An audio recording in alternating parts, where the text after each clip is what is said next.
today we have Jared Taggart. I'll give a quick intro on Jared. Jared is an entrepreneur, founder, and investor. In 2013, Jared founded LimeLush.com, a global e-commerce brand curating women's clothing and apparel as a one-stop shop for their fashion needs.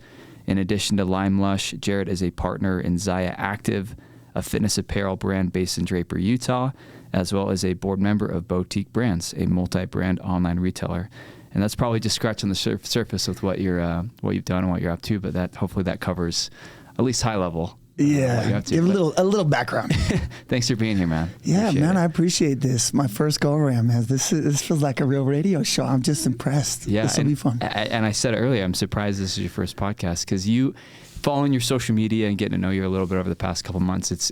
You're kind of like you said, you're in the shadows, but I feel like you're doing a lot. You've done a ton. You're super inspirational. So hopefully this is the first of many podcasts where you can.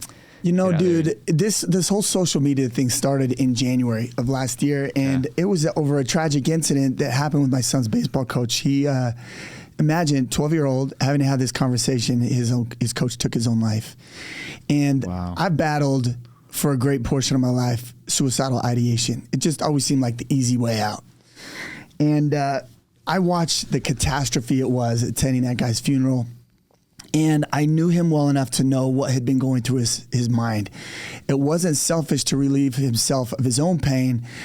It was in his mind to save his family from the pain he believed he was causing them. And I knew because I had those same disastrous thoughts. And I said, man, if I don't say something, who will? And if another man drops and leaves another 4 kids fatherless, then I would not forgive myself. And I think that was the impetus for me saying, I need to come out of the shadows. And the only way that I could rationalize finally making my voice heard outside my home is dedicating all of my efforts to my children. It's interesting because a friend said to me, he says, a lot of people wish they could leave a legacy, but what most people refer to inadvertently or unknowingly is really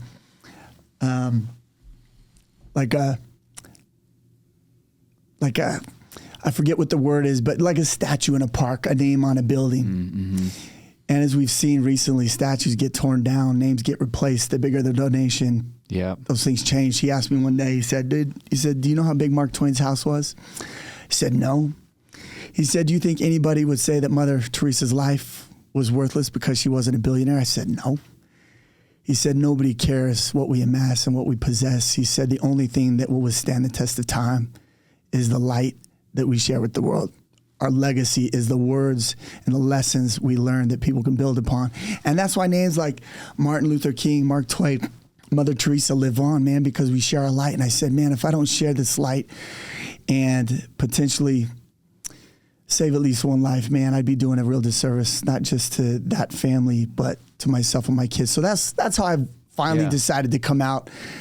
And this took a little courage, man, because you never know how people perceive things. And when you're talking live like this, things can be misunderstood. You can say something that can be misunderstood. And I remember building my business, I had so many convictions, so many strong opinions that I wanted to share as I saw media and news reportings and people making comments and fighting online.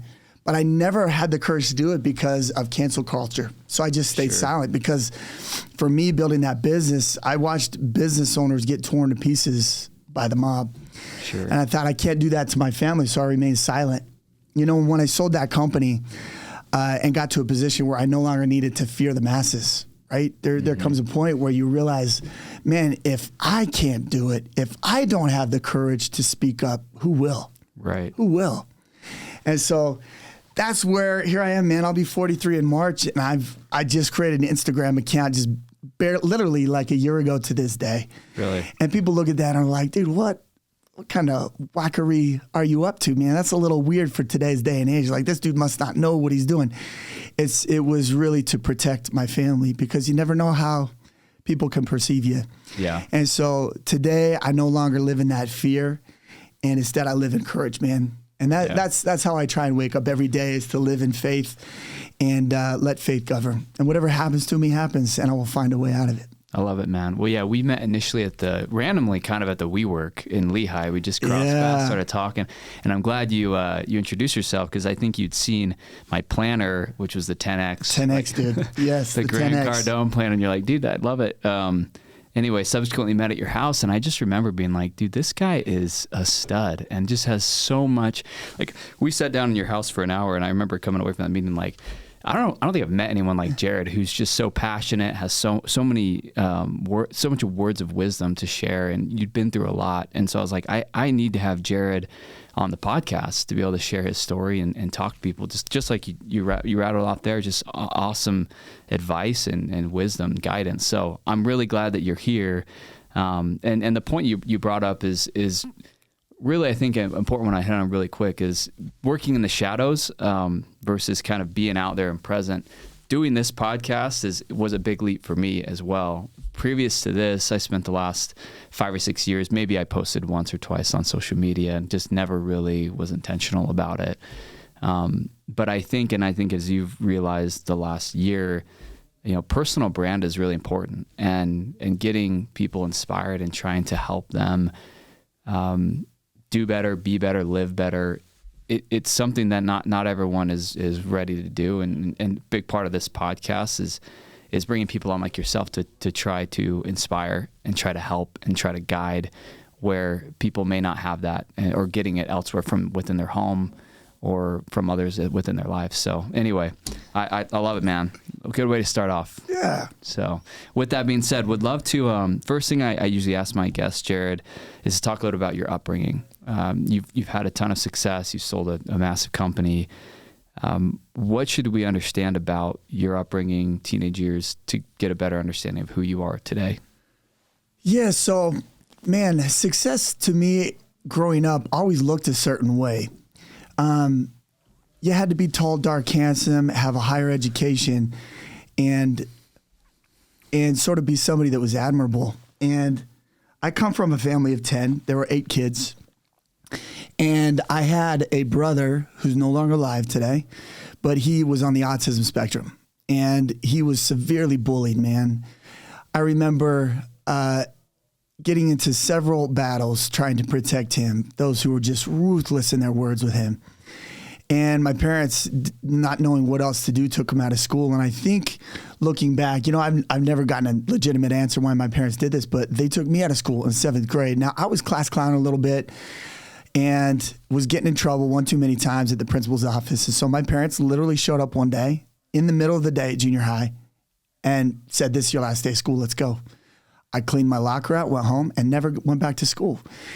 Their intention was to homeschool me, and they had books out there, but they didn't give me any set of instructions on what to do. I think in their mind, they just thought I'd school myself. And that was not on my agenda. I mean, any 7th grader, and I should say any average 7th grader is not interested in studies. And so while they were off doing their own things throughout the day, I popped on little Ricky Lake, Maury Povich, Montel Williams, and I just schooled myself in TV. I remember O.J. Simpson driving down the highway. I mean, I remember watching this stuff live. I just sit there in the kitchen when my parents didn't assign me chores and tasks to do. But that is when I would say the real insecurities started to surface. I had friends. I played baseball at that time, rec baseball. And when you leave school at an age like that, kids form an opinion. So they developed a nickname for me, because what else can you be without an education? So the nickname they called me was Garbage Man. I think in their minds it was sort of the lowest form of work one could do without an education. And so that was my nickname. So I'd go to, "Hey, Garbage Man, let's play catch. Hey, Garbage Man." Eventually those friends drifted away, and I really became friendless. And I remember one day I was sitting in my dad's office, or actually I was upstairs in the kitchen. I heard a radio had come on for Deer Valley. They were having job openings. And here I was, I think I was 13 going on 14, or maybe early 14, $8.25 an hour for a busboy. But the perk was you get free skiing. And I said, this is it. Nice. If I don't have a brain, I don't have the knowledge, I better figure out how to use my body. That was seriously the idea that I came up with. So I said, well, I'm going to become an Olympic skier. And so I went up, I got this job. I worked 1 to 2 days a week and then skied every other day. So while everybody was going to school, I was up skiing. I didn't have the money for ski lessons, so I would literally just observe the best skiers on the hill and try and model them as they went down. And I would do this over and over. And then I'd watch videos of doing this. And then I went to DI. While kids were at school, I would go out and I would sometimes, if it was a really snowy day and I stayed home from school to make some bucks, I would snow blow or snow shovel people's yards. As I'd save this money up, I went and would get like a stationary bike. And then I'd put World Cup videos on and I would bike when the weather was too bad. But I had this routine where every day I had to do a certain number of sit-ups, a certain number of push-ups. That evolved into a full-on lifting routine. And then I would bike 26 miles every day, and then I would run about 10 to 12 miles every day. Wow. And I did that for 2 years to get my body into a place where I would be ready to compete at a World Cup level. Now, I never made the ski team. I had dreams of being able to attend. I think at that time, Romark Academy was the name of the school, and it was crazy expensive. My family, my dad never had money. In fact, in my home, money was probably the most frequented topic that was argued about. In fact, I remember more arguments about money in my home between my parents than anything else. And I think what that did is it put in my mind, my parents divorced after 34 years. Wow. And I think subconsciously I developed, I should say maybe unconsciously, I developed this false belief that to make a family stay together, you had to be rich. And so immediately I said, well, I'm behind in everything, so I better figure out how to work harder. I wasn't smarter, so I better figure out how to work harder. And that carried me through, man, up until this probably 40 years old, man. For me, I always felt behind, even though eventually I made it to college. I graduated from college at 32. I think I was the oldest in my class at that time. And that was really just to see what the heck school was about, because I'd always wondered. Yeah. And I always felt like no matter how hard I worked, I would always be behind.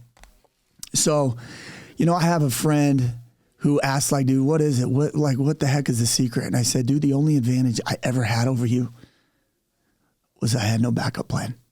I didn't have a dad or mom that I could fall back on. My family has gone through some really horrific times. And for me, fear drove everything. And, looking back, fear is also corrosive because it can wear you to the core. It rusts your soul. And I've really had to work on that for the last decade. So, I don't want to carry on too much about that, but if somebody wants to truly understand how I was able to succeed coming from a background with no education, from a very poor atmosphere, from a broken home, it was running from the person I never wanted to become. I saw my family and I knew I never wanted to end up like that. That's probably the in short of my upbringing, man. Yeah. How have you been able to, you talked about fear being the primary motivator, and I guess we'll get there, but how did you, because I've heard fear can be a good thing and a bad thing, but how did you channel that throughout those early years and then to go into a success, to pivot that into success, and from fear into now what is driving you now? How did you make that transition? Well, so let me give you context for how distorted this was. And I don't think this is healthy. Really, it's important how you define success. When I was younger, I believed a certain amount of money would do it. When I got older and I made that amount of money and I did not feel successful, there was something that broke in my head. And I don't remember if we had this conversation in my house, but a year and a half ago was among the darkest moments in my life. I have a beautiful wife. I have beautiful kids. I'm rich. And physically, I'm not, granted, I'm no Greek god, but physically, I don't have some of the challenges that many other people have to face in life. All of these things I had, and I felt so empty in my soul. And I remember feeling a year and a half ago like something must be broken in my brain. And for me, the goal was always to be able to provide security for my wife and children like my dad could not for his wife and his children. And for me, when I got to that point where my family was now secure forever, I felt like I added no value to the home anymore. And I had these distorted thoughts like, maybe there's somebody that could love my children better than me. I'm just going to screw them up. because I couldn't get this fear approach out of my mind. And what that looked like is that would look like irritability at home. It would look like snappiness. It would look like short-temperedness because I was always living in my head, right? Well, you make your money. And a mentor once said this to me, and I didn't believe him at the time. It was my dermatologist. He asked me what I was doing for my career and where I was at in life. And I told him I left school to build a business. And he said, Jared, I would caution you 2 things. He said, 1, there is no peace in money. And he said, I am friends with the wealthiest people on earth. And he said, I am friends with the poorest. And he said, I can tell you 2 things with money. He said, you will either never feel like you have enough, or when you have enough, you will fear that somebody's going to take it from you and you will spend the rest of your life trying to protect it. So here I am. I've made all this money. I sold my company in 2018. I transitioned out in 2019, decided to retire. All of a sudden, COVID hits, markets collapse, inflation skyrockets. And all of a sudden, I'm back to feeling like I got to go to work. I'm a soldier now in the protection of my family's fortune. Yeah. Is this what life looks like, Chase? You work so that you can get to a point where then you have to work to protect what you worked for. And to me, a life of fear was not a life worth living. And when I went through this and realized if I stick with this belief system, it's going to kill me, because I couldn't shake the stress and the weight every day of that. And dude, this was so bad. And I lived inside my head. So if somebody, like some people will shout, will scream, will get really animated, you'll know I'm stressed when I'm quiet. When I don't say a word and I'm figuring it all out in my head. I'm just going through things in my head. And so, I'm embarrassed to admit this, but I will tell you when it finally snapped for me and I realized I need help. Year and a half ago, I'm in the house. Everybody's gone except for one of my children. This child is my most difficult child, and everybody has one of those. But Tony Robbins, a mentor of mine, has said we all need a worthy opponent, somebody that challenges the very, very best of us. This is that daughter. And I think it's because she is so much like me that she knows every button that I have, and she is immaculate at pushing them. So one day I'm in my head and I'm going through what I've imagined is a catastrophe. So this is how I get the edge. So if you were to read books about like Michael Jordan or Tiger Woods, they can distort truths in a way where they feel it's causing harm or a slight on them. And they can get it to disrupt their emotion to the point it disrupts their peace, and they find a way to get the edge. Because if you can get your emotion tweaked enough, you can feel like you've been like harmed or betrayed, or you can create some like really empowering fuel behind it. All of a sudden you can get ignited. And you can use that to do some real harm, or you can get it ignited to do some real good. Yeah. So I'm stuck in my head. I'm working through what I believe is a problem. And for me, it was always the fear of losing everything. Tim Ferriss would say, practice living. I don't know what the exact word that he calls this is, but like practice living your most scary existence. For me, it was I lose everything and I'm down to nothing more than my physical body. I know that I'm physically strong enough to take a shovel into the side of a mountain and dig a hole and at least shelter my family. This is how distorted I got, thinking that could potentially be my outcome. So imagine it's everything or nothing. Yeah. Just consider the weight of that. Imagine if every day you lived with the weight of, I either will be this or that, and it's a this or that game. So every day was a matter of life or death for me. So take this inconsequential experience with my child. This is an average child. Babe, can you please pick up this and put it back where it goes? I ask her again, babe, can you please put this back where it goes? And I'm talking just as calmly as can be. Yeah. At about the 10th time, I finally grabbed her. I grabbed her by the shoulders and I pointed her. I said, pick it up and put it away now. You don't do that with this one. She turned around with uncut fingernails, ripped my arm, just clawed me up, and then went to the wall, took her heel in it 2 times, kicked a hole through the wall twice. Jeez. Then walked down the hall, and my wife's folded laundry was out on the floor, and she kicked it all over the place. Oh, and I just, boom, I lost it. Yeah. And in a moment of weakness, I went over and with the force of a strong dude, I whacked that girl's butt. Mm-hmm. And I whacked it. One, I've never laid a hand on my kids. And that I wouldn't do that because my parents did that to me. They'd pull out anything they had accessible. They had a horsewhip. They used spatulas. They used shoes. They would kick. They would punch. Whatever they could get to. And while I don't frown on them for that, I just decided I didn't want that to be the way with my children. Yeah. When I whacked that girl in the butt, man, she looked back at me, and it was like, it was not a physical pain, dude. It was like an injury of the soul. Sure. She looked at me with eyes of like, how could you? Mm-hmm. And that's when I just said, you know what, I'm going to destroy this family if I stick around. And all of a sudden the voices started working. You're no good. You're nothing but your blood. Look at your family. You think you can outgrow your family? Mm-hmm. Look at them.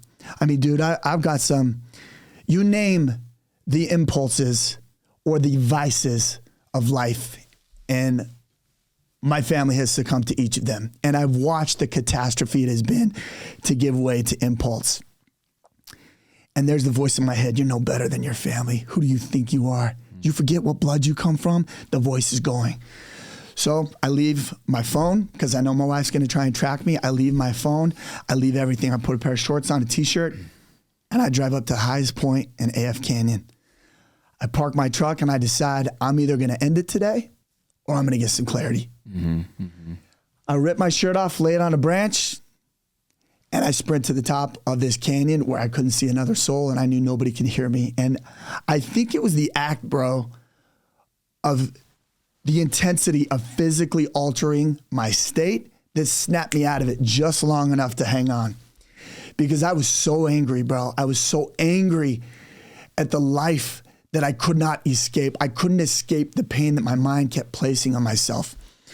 So I get to the top and I say to myself, like, I just scream. It was like this, I was like, you let out like the demons just for a minute. I said, yeah. God, where are you? I can't carry this anymore. Mm-hmm. And I just felt enough stillness to say, not today. Hold on for just another day. So I run back down the mountain. I get in my car, I go back home, and I tell my wife where I was. Now, I had never told her up to this point how serious these concerns were.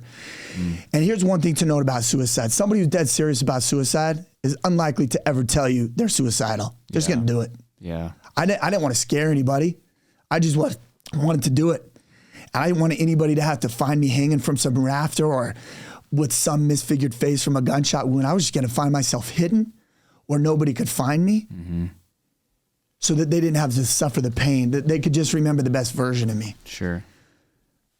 So one note is those who are serious about it, and I guess how I live today, is I think of everybody in my shoes.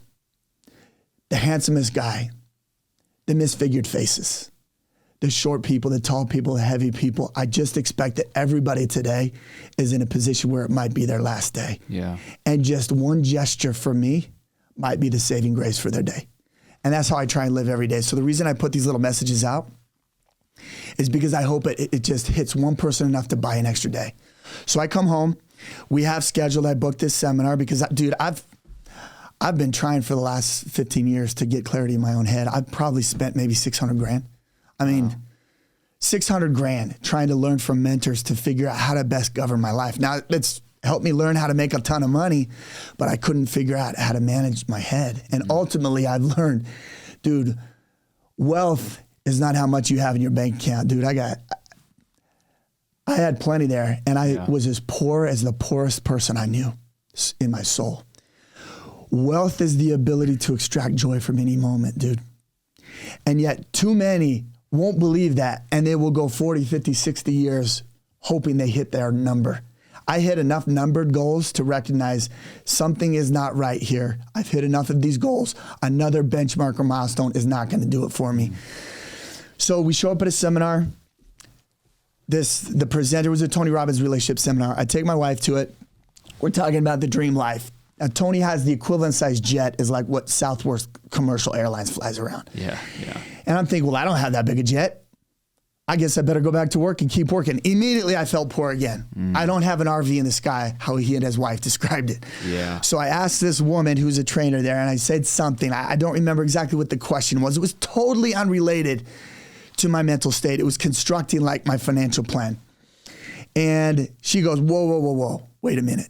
She says, come with me. So she takes me and my wife to the back of the room. The music is blaring. And she goes, do you really want to do what it takes to have that jet? Do you want to leave your family for 275 days a year and travel speaking across the world for 40 years so that you can earn the money to have a jet? Mm-hmm. Is that the life you want? And I was like, dude, no. I actually don't enjoy traveling. I had to travel about 100 days a year in an old business that I did. I really disliked it. I said, no, I don't want to do that. She said, close your eyes. She had me change my language because language has profound effects on us. Growing up in my home, the most common words were annoyed and irritable. And I always felt annoyed and irritable. My dad got annoyed and irritable with every sound we make. You press the panel key, if it doesn't sound like Bach, you're not allowed to play it. So we just never played it. We would bicker with each other, shut up! And he had this way of approaching it. My dad was a fantastic guy, and he made massive improvements from where he was when he grew up with his father, who never told him he loved him. My dad loved us. He told us every day. So, I don't even know where I was going with that last part. I got distracted as I said that about my dad. You were saying, are you willing? Oh my gosh, yes. So she has me change my language. Yeah. And she's, Jared, I want you to close your eyes and I want you to think of a moment with somebody you love and who loves you. I want you to think of that moment. I want you to reach out and grab it. I want you to say, I used to fear, or I used to think this, but now. I'd grab that memory and I'd pound it in my chest. Eyes closed, my wife is next to me, music blaring. This first one,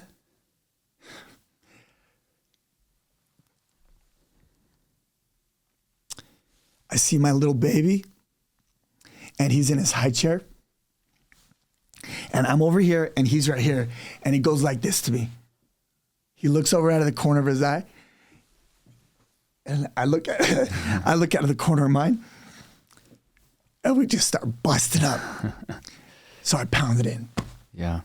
She takes me through another one and another one. She goes through maybe 15 of these, and it starts to occur to me that all of these most magical moments of wealth that I had experienced were in abstract places. They weren't in a Lambo. They weren't in a jet. They weren't in a mansion. They weren't in a specific destination. Mm-hmm. They were with the people I loved, experienced an emotion of wealth.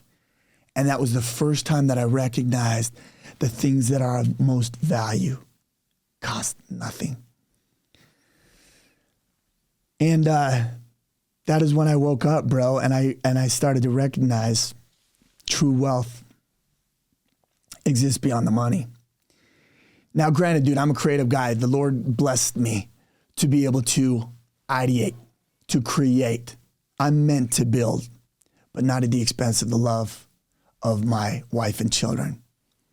Yesterday, I shared some thoughts at church, and because the other night, it was like 3 nights ago, I laid awake till probably 2 a.m, and the question kept going through my mind, how will you measure your life? I could not sleep, and I kept going through snares, and I said, I can be the richest.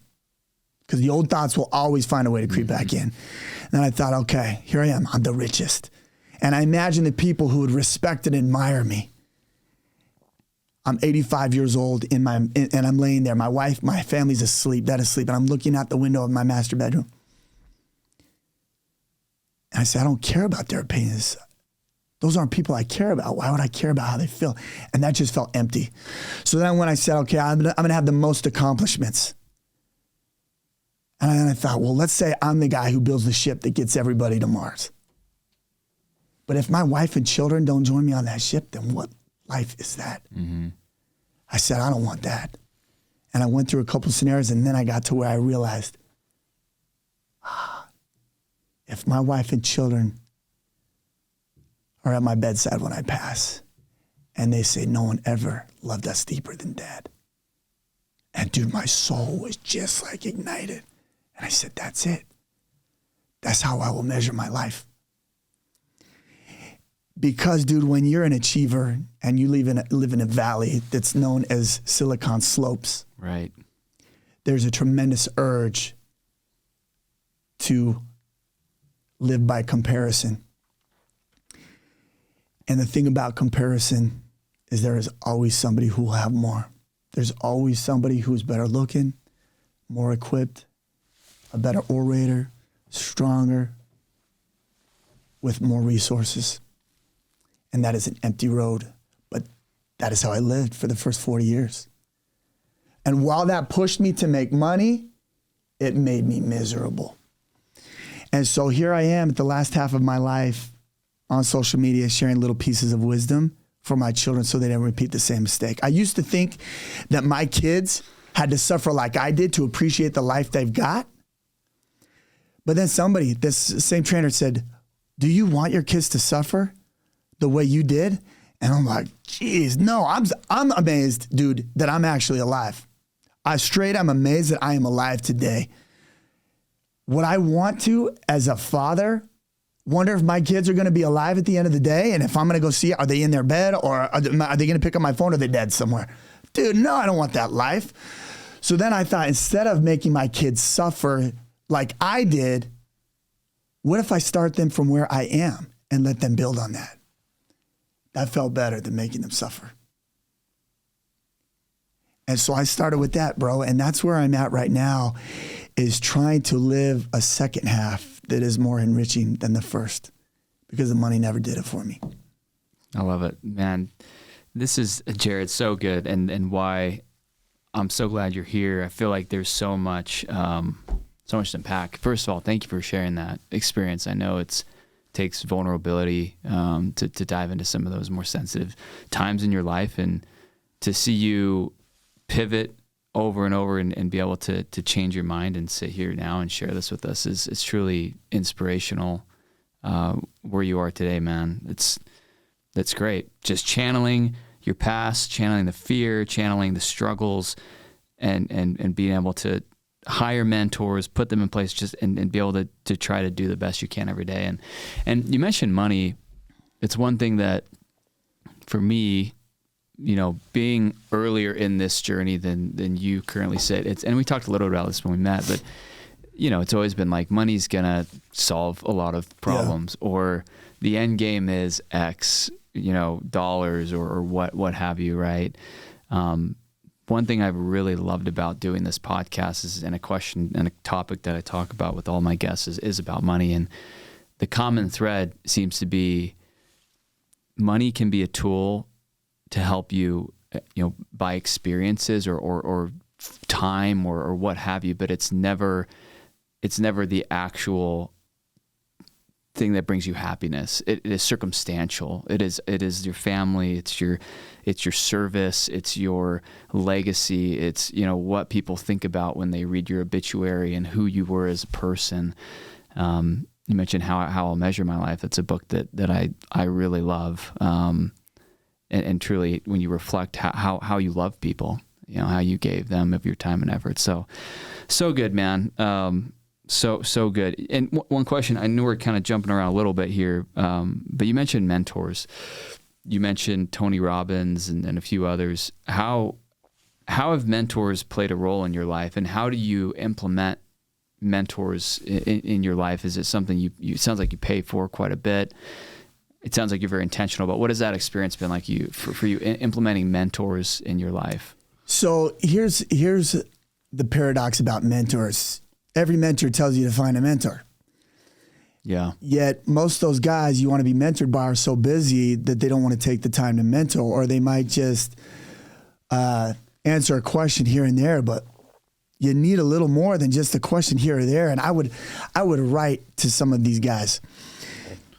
Excuse me, and I'd say, I should have picked a different drink than carbonation, but I would write to these guys and I'd say, is there any chance you would be a mentor? Or is there any way that I could come and shadow you for free and I'd work for you for free? Mm-hmm. And now as I'm 42, sometimes having somebody there sitting at your side watching you can disrupt the entire flow of the day. It just throws you off. Like, you can't do that. Yeah. And as enough of these guys just would say, like, look, dude, if you have a question here and there, let me know. But like, it doesn't make sense for you to just come stare at me all day. Because that's what I thought being mentored would look like, is just sitting there being able to watch somebody. I finally decided, really this is where it broke. So I had a catastrophic loss in 2000, what was it, 8. And, you know, I'll segue this because I know something else you want to know is one of my greatest career failures.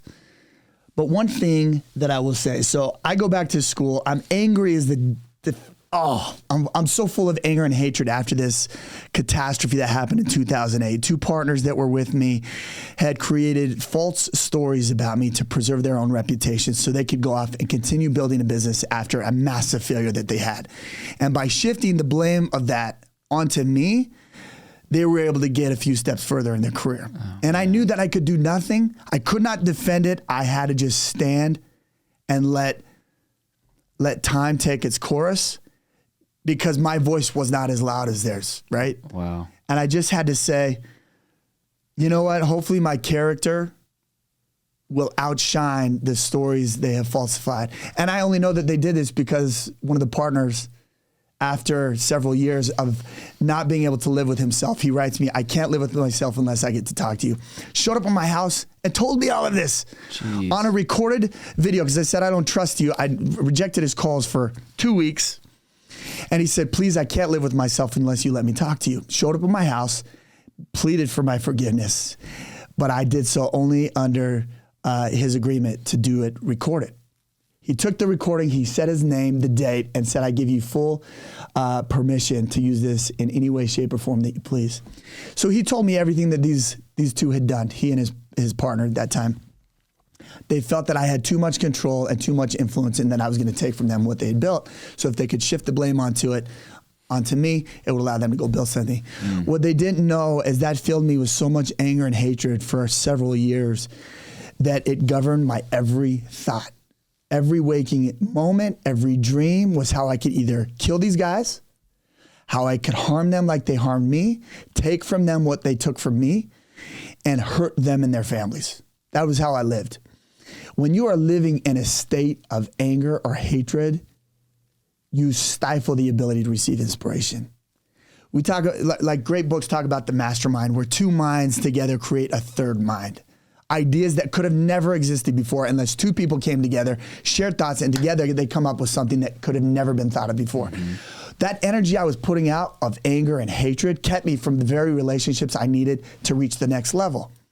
So at the end of all my ideas, which I'm a pretty creative dude, I have a list in my phone of maybe 1,000 business ideas. There's just not enough of me to build them all. And I get maybe 4 to 6 everyday business ideas. Wow. I couldn't come up with anything. And so what do? I decided to go back to school. I was running a nearly $40 million a year business. And then I decided I'm going to go back to school and get an undergraduate degree. Like, this is where the state of my mind was at this time.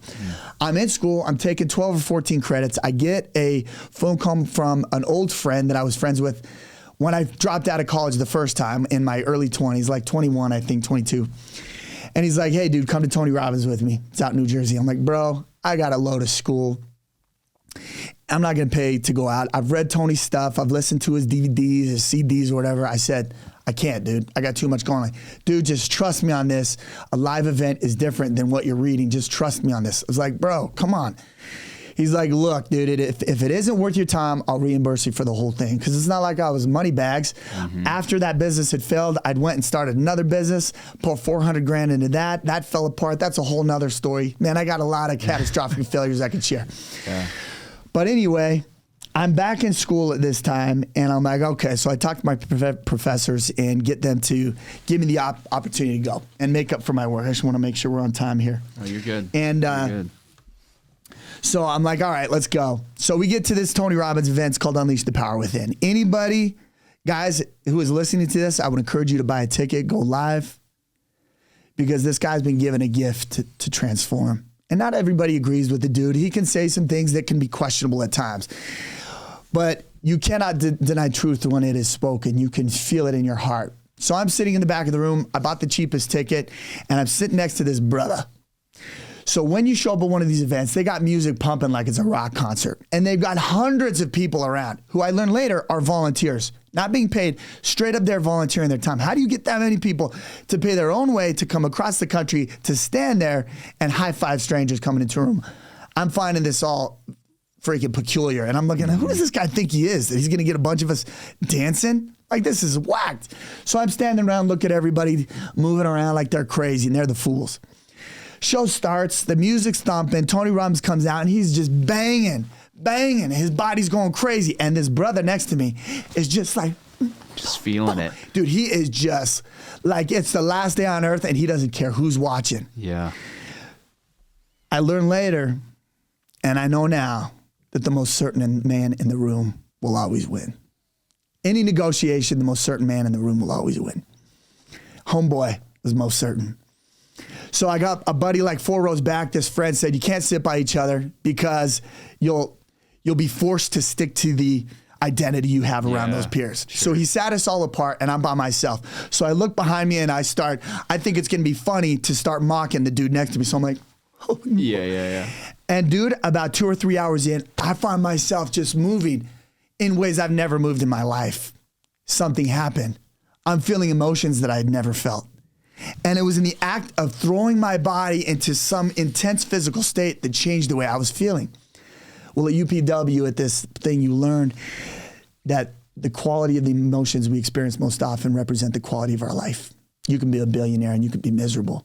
And you can live in a third world country like you and I. I don't know where you served, but I served for 2 years in the islands of Micronesia. Yeah. These people literally live on dirt floors. Among the happiest people on earth. And so I start moving, and I start recognizing that the way I move my body has an impact on the way I feel and the way I think. Later that day, he takes us through this process called the Dickens process. If you remember the Christmas story, Scrooge he's woken up, right, by this ghost who takes him through what life will be like if he does not make changes and who he's impacted. So I'm going through this, and my eyes are closed, and I'm watching what cost has occurred on my life for holding on to the anger and hatred of these two former business partners. It's costing me happiness in my relationship. It's costing me peace. It's costing me joy. And based on what my net worth is today and what my time is and how that stifled me for those 3 years in that time frame, that is, from a financial perspective, the most costly mistake I had ever made. Wow. Was to let anger govern me and not let that go. Yeah. So we walk through this, and I'm seeing how this has stifled my life. He then forces you to take it 5 years from now, not changing, holding on to that anger. Then 10 years, then 20 years. Eventually, I'm sitting in a rocking chair, and I'm seeing my grandkids sit before me. And they're asking me, Grandpa, why did you never succeed like your friends did? It hurts my heart to even admit this, but I asked my dad that. My dad's friends with many billionaires. He died dead broke. And I asked my Dad, why not you? And then I imagine my grandkids asking me this and saying, well, because 60 years ago, 2 men had taken an opportunity from me. And I thought, what a pathetic story that was. And there was something about seeing that 50, 60 years from now that said, I cannot let this short moment in time dictate the next 50, 60, 70 years of my life. And it was in that moment I shed it. He then took us through a process of what life would be like if we rid ourselves of that belief system. All of a sudden, I'm seeing myself. Ideas are just flowing a million miles an hour through my head. At that time, I had one little baby boy.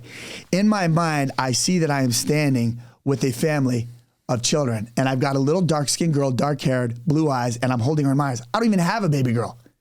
Wow.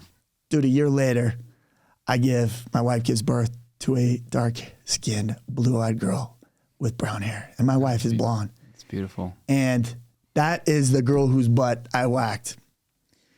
But I saw her before she ever existed. And I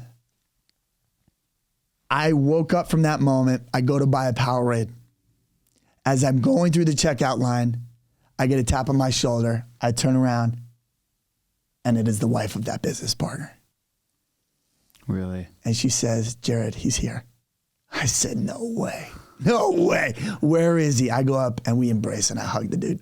Wow. And he starts breaking down, he and his wife crying to me. He said, I'm so sorry. I said, bro, I forgive you.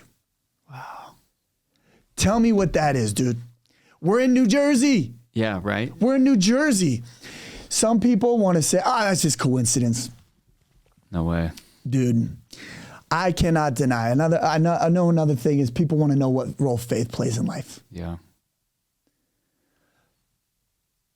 Dude, if God did not play a role in that, then let it be the wind. If it wasn't wind, then let it be Earth's energy, Buddha, whatever you want to call it, whatever your belief system is, there is something that is unseen that is navigating the direction of our lives.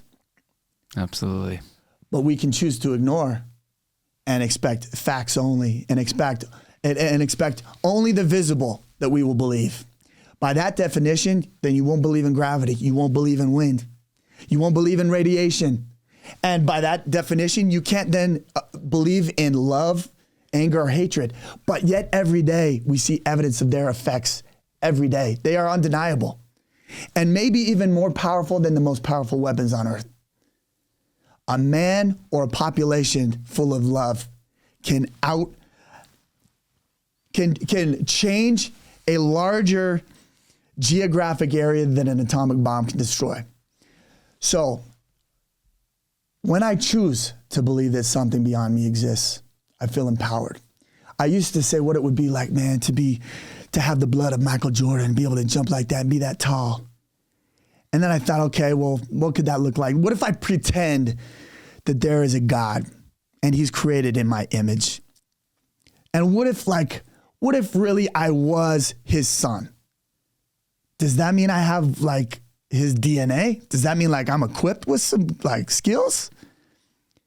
When I choose to believe that, I feel a sense of hope, a sense of strength. If it's nothing more than just a moment of feeling the sense of hope and strength, and that gets me to take the next step, then by definition, there is that unseen force because it got me to act.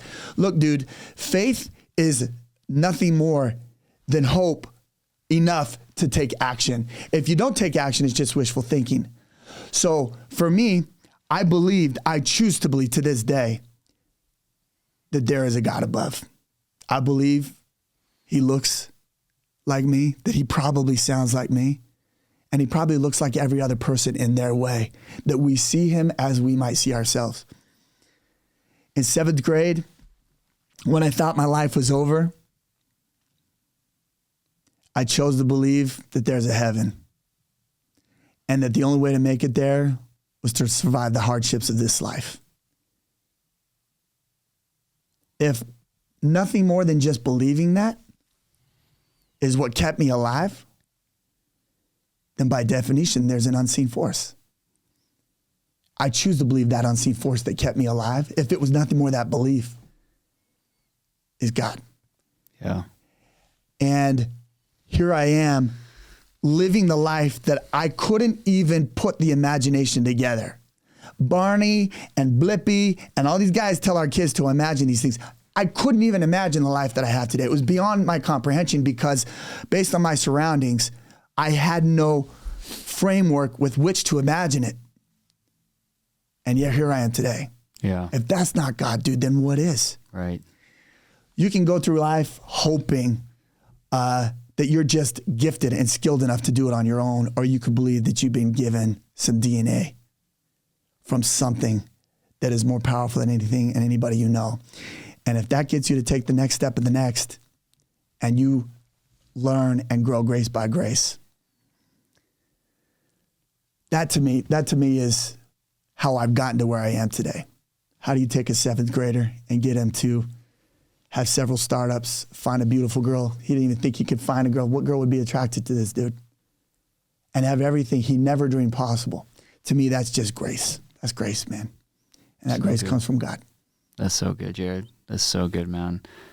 the way you just explained it, the made in his image, having his DNA and using that to empower us, inspire us, keep us going. So good. I love it, man. And you mentioned Tony Robbins.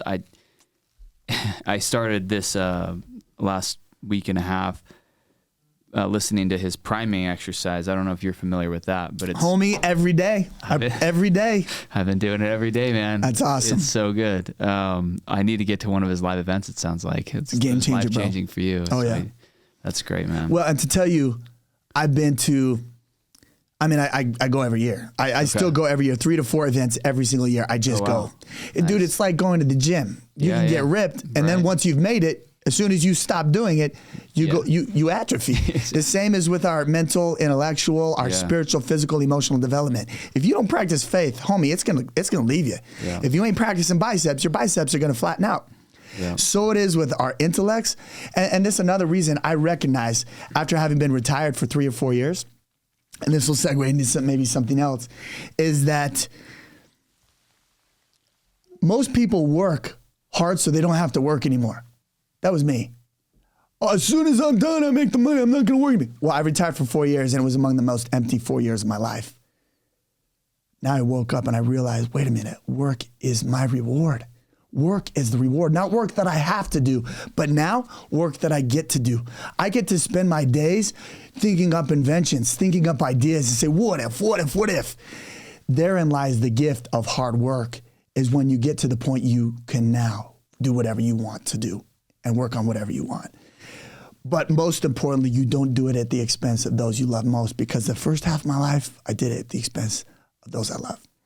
And dude, if you don't have the support of your wife and children, I don't care what you do. This is my opinion. A lot of people will hate on this, but no success outside of the home. No temporal success, no amount of money or influence or changing the world can compensate for failure in the small home you manage. And home, I don't care how big your home is, if there's no family in it, it ain't a home. It ain't a home. For me, if my own wife and children can't trust me and don't have confidence in me, how can I expect any business partner, any customer to have trust and confidence in me? You want to establish trust with investors, first gain the wife your trust, the trust from your wife, and make sure she feels unshakable in her confidence and trust for you. If you're living in a way, here's another part of my faith. If you're living in a way that is contrary to your values, I don't care what you believe, what religion it is. If you are living contrary to your values because you want to be popular, cool, or relate with the most people, you will never be at peace. I know that from experience. I see it firsthand. To have all the money, fame, and accolades in the world, but to have no one who loves you to share it with, for what is the purpose of it all? To me, the only joy I get is seeing the smile on my wife and children's faces. Now, leave it up to me. If I lost my family in a tragic accident, I would sell everything I had. I'd get a pair of board shorts and a flip-flops. That's all I need to survive in my life. Most every day is me shirtless in my house. I get criticized sometimes for that. But that's how I live. Yesterday, I was criticized on a post for the way I look. I was wearing a backwards hat. I would never listen to the dude who looked like this in a backwards hat. Well, that's fine. You don't have to listen to me. But I've learned over countless misjudgments. Homie, I don't care if you are born with no limbs like Nick Santanastasio, or if you're born with Cruzon syndrome, you're 5'3", like Ben Kerr, or if you're a 6'8" Greek god looking fellow like Tony Robbins. Truth is undeniable. I don't care what you look like. I can see you, I feel you, and more importantly, I am made better by you. And so for those people who are out judging people by the way they look, oh my gosh, that might be one of the biggest misjudgments of a person, that the way you look matters. Do handsome people have an advantage? They might, to people who don't matter. Mm-hmm. But oh my gosh, to the man who can't see the gold beneath the dirt surface, who cares about a relationship with that guy? When I look at this world, dude, this room we're sitting in right now, I look back at something my dad said to me. He said, Jared, do you realize everything you see right now, from the phones in our hands, these microphones, these cameras, this floor, this table, was nothing more than rocks, dirt, and trees at one point. Mm-hmm. It was the men who could see value beyond the visible, where this world has created everything that we see today. So those people who want to sweat you for the way you look or the way you don't look, and they don't want to take your advice because you're not dressed a certain way, good riddance. Yeah. I've never let them affect me. And especially today, I say, boy, what a misfortune for you and your family that you think success has to look a certain way. Another guy commented, it's impossible for everybody to be rich. If everybody were rich, then nobody would be rich. And I said, nah, dude, I haven't responded to this cat yet. But to me, that's not even measurement of wealth. That's measurement of comparison. If you're living by comparison, you'll never be rich. Never be rich. Remember, wealth is the ability to extract joy from any moment. If you require a jet and a first-class ticket to feel joy, bro, you might be one of the most poor people on earth.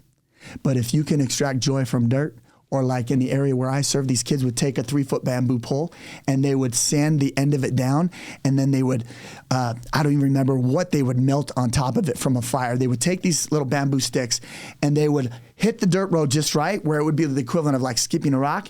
Kids good enough at this could get it to go 200-300 yards. Wow. They would make little pull cars with vines and beetle nuts as wheels, and they would pull them down the street. Lit up, no feet, no shoes. They'd have, what is it, boils all over their body. And we had the magical juice, which was Purell, hand sanitizer. So they would come to us to pop their stinking boils. Yeah. And then we'd pour Purell on it. Boils the size of softballs, bro. But we had this magical juice, Purell. The ability to extract joy from any moment, that is true wealth. Tony Robbins himself said to me, he's like, Jared, I got to tell you, man, I know 50 billionaires. He said, I can tell you maybe 2 that are happy. Wow. Maybe 2. Dude, having somebody love you, I don't know. This morning, dude, I come up, my baby hadn't woken up yet, so I came up from working out. We've got this long sort of kitchen and living room. He spots me at one end, I'm at the other end. And dude, I gotta find if there's video of this. And he just goes like this, and he just starts sprinting to me, and I start sprinting him, and I just throw him in the air and spin him around. And then there's my beautiful wife that I get to do that with.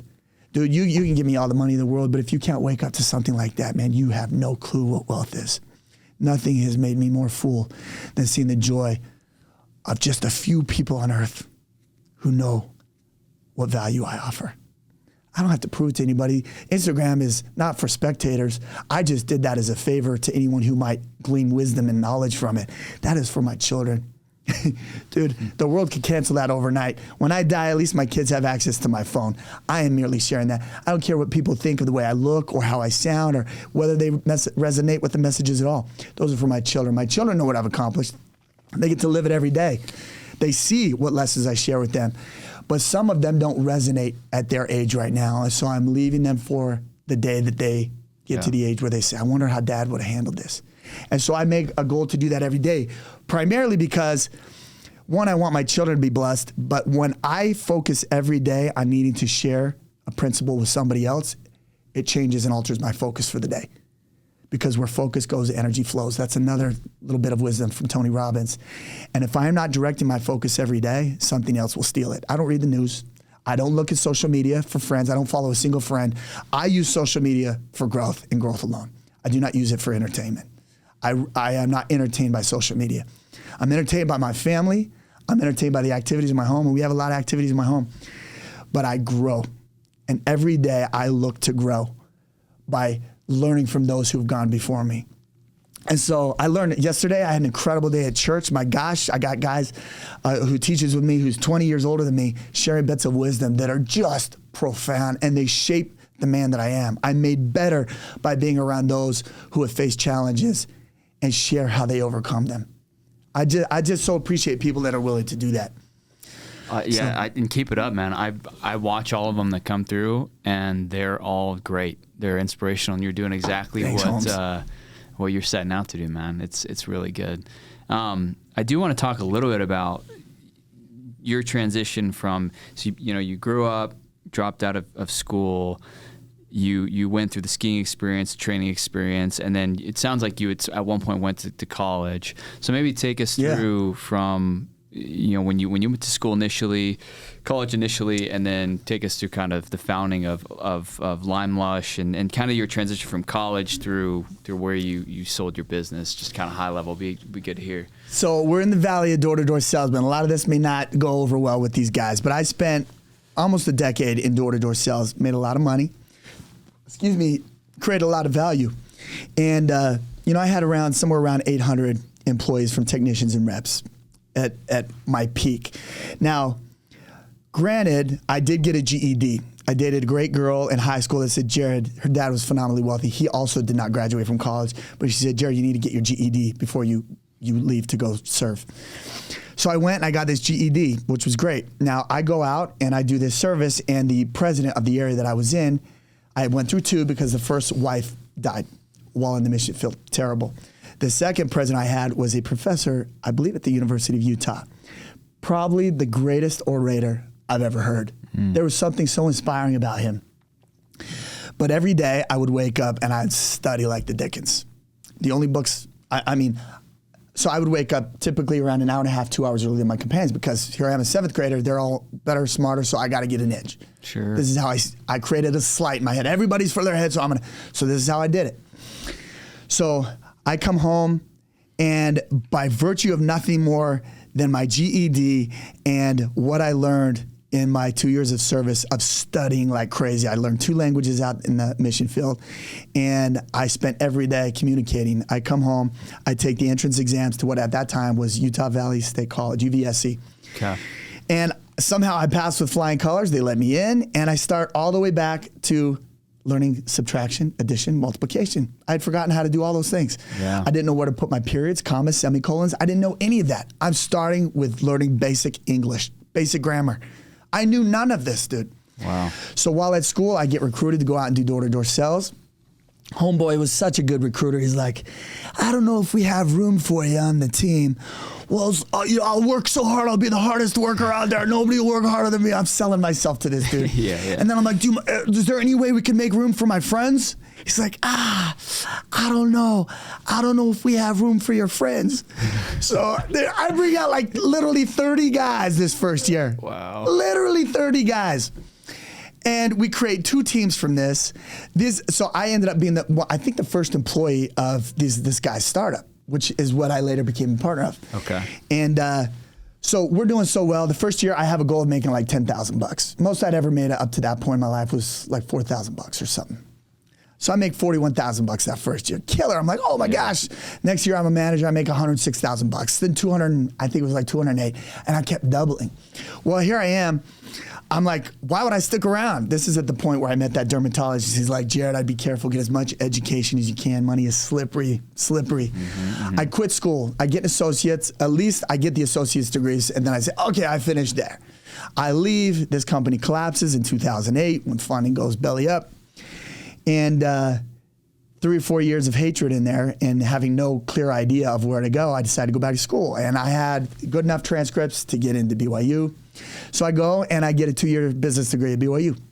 While there, I'm hungrier than any student in the entire school. Nobody was hungrier than me. Every class, I'm the one asking questions. A couple girls come up after one class. They're like, we're so glad you're in our class because you're asking all the questions that we have, but we're too embarrassed to ask them. Dude, I didn't go for anybody else but me. I was devouring any knowledge that I could, and that's how I've been since. I always struggled reading growing up. I just couldn't get myself to read a book. But you talking to me, a podcast, a seminar, a movie, something visually, I just absorb it, right? Yeah. Reading, I'd read it, and then my mind would wander. I got to read a second. I would read sometimes 4, 5, 6 times the same chapter just to get the meat and just to understand. My mind was always going off. So I ended up graduating, and the day I graduated, I remember having this horrific fear that I was going to go up, grab the diploma. They were going to see my name and say, whoa, Jared. Jared has an extra class he needs to finish. He's actually not prepared to graduate today. We're sorry, Jared, we made a mistake. The idea for me of graduating, nobody in my family graduated high school. None of my brothers, I should say, graduated high school. For me, this was the unachievable task. It was beyond. As a 7th grader, it was just, it never occurred to me that this could potentially be in my future. Yeah. I had this horrific fear, even after accepting my diploma, that they were going to call me up and have to retract it and say, Jared, you didn't qualify. Now, what I learned from school, and this is another debate, two things. So my opinion on door-to-door sales, an absolutely incredible start to learn that success is a numbers game. The more you do anything, the more skilled and equipped you get. But those who are doing this 15 and 20 years in and putting their families at home alone without a father, while they continue to go out, are missing the mark. McDonald's is not a career. McDonald's is a starting point. That's why it's low wage. It's designed to motivate you to get beyond a certain hourly wage. Learning door-to-door sales is a starting point. But if the company I was working with at that time did not collapse, I would never have seen this. I would never have seen it. Because it collapsed, it woke me up to say, I hate door-to-door so much. I dislike it so much. It's my plan Z. I know I could always go out and make $100,000 a month if I wanted to. Yeah. So it's always my plan Z. But I hate it with such a passion that I am going to exert every effort to figure out something new. I think I had maybe barely gotten a smartphone at this time. I didn't even know what a domain name was when we had this idea to start LimeLush. I just knew I wanted something else. Now, this is where the time, only having an hour, is going to make it difficult. I'm easy, so whatever you want to do. Did we hit an hour? No, I think need a jet? I think we got 10, okay. 15. No, and we can go over. It's all good, man. Yeah, we're good. Well, so this was not my first startup. So I had a partner. We had a technology software company for banking. We partnered with the customer. Here's another catastrophic mistake. When you partner with a customer in business, your incentives are misaligned because their competitors are the people you want to join. Sure. We had an idea. We partnered with the second largest credit union in the world, a multi-billion-dollar entity. I went in, by the way, and here's how it works today. So I'm an entrepreneur. You're asking where I'm going today. I have an idea. What I do is I sell the idea, then I build around after selling it. So here's what I did. I had an idea for a banking software. It was brilliant.